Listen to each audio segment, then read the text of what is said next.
जालन्यात बंजारा समाजाचा अनुसूचित जमाती अर्थात एसटी प्रवर्गात समावेश करावा या प्रमुख मागणीसाठी आमरण उपोषण करणारे बंजारा समाजाचे नेते विजय चव्हाण यांनी अखेर आज आपले उपोषण मागे घेतले आहे।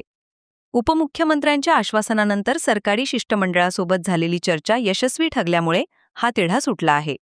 बंजारा समाजाच्या एसटी प्रवर्गात समावेशाच्या मागणीसाठी विजय चव्हाण यांचे गेल्या 9 दिवसांपासून आमरण उपोषण सुरू होते।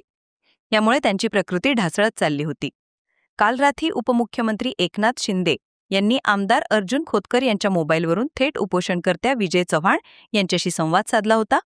यावेळी उपमुख्यमंत्र्यांनी सरकारी शिष्टमंडळ भेटीसाठी येणार असून यावर तोडगा काढला जाईल असे आश्वासन दिले होते। तसेच त्यांनी विजय चव्हाण यांना उपचाराची विनंती केली होती।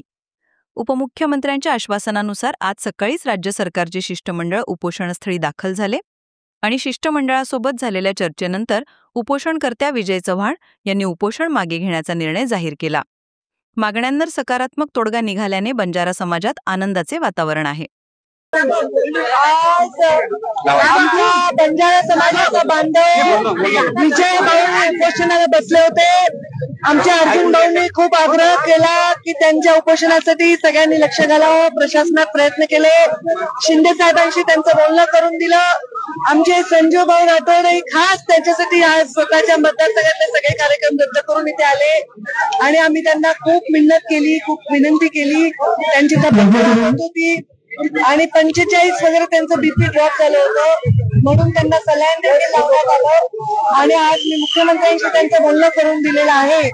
मुख्यमंत्र्यांनी वचन दिलेलं आहे की ते त्यांना भेट देतील, त्यांच्या डेलिगेशन तर त्यांचं बीपी ड्रॉप होत होतं। स्वतः मुख्यमंत्री त्यांना बोलले आहेत आणि मुख्यमंत्र्यांनी त्यांना सोमवार, मंगळवार, बुधवारपैकी एक दिवशी पूर्ण टेक्निकल टीम घेऊन बोलवलं आहे, त्यांना वेळ देणार आहे।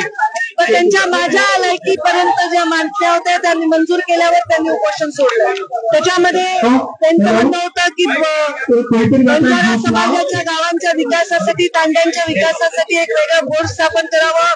तसंच त्यांचं म्हणणं होतं की बंजारा समाजाच्या घरकुलांसाठी वेगळी प्रयोग करावा, विजयंतीच्या मुलांसाठी जिल्ह्यांमध्ये, बंजारा जिल्ह्यामध्ये हॉस्टेल करावे आणि त्यांचं हे मागणं होतं की ऊसतोड कामगारांच्या मुलांसाठी मी स्वतः पुढाकार घेऊन त्या मंत्रालयात फॉलोअप करून द्यायचा त्यांना शब्द दिल्यावर त्यांनी उपोषण सोडलं। मी संजू भाऊंचे जाहीर आभार मानते, अर्जुन भाऊंचे आभार मानते की त्यांनी खूप याचं साथ दिलं आणि त्यांच्यामुळे हे सगळं शक्य झालं। NTV news Marathi, Jalna.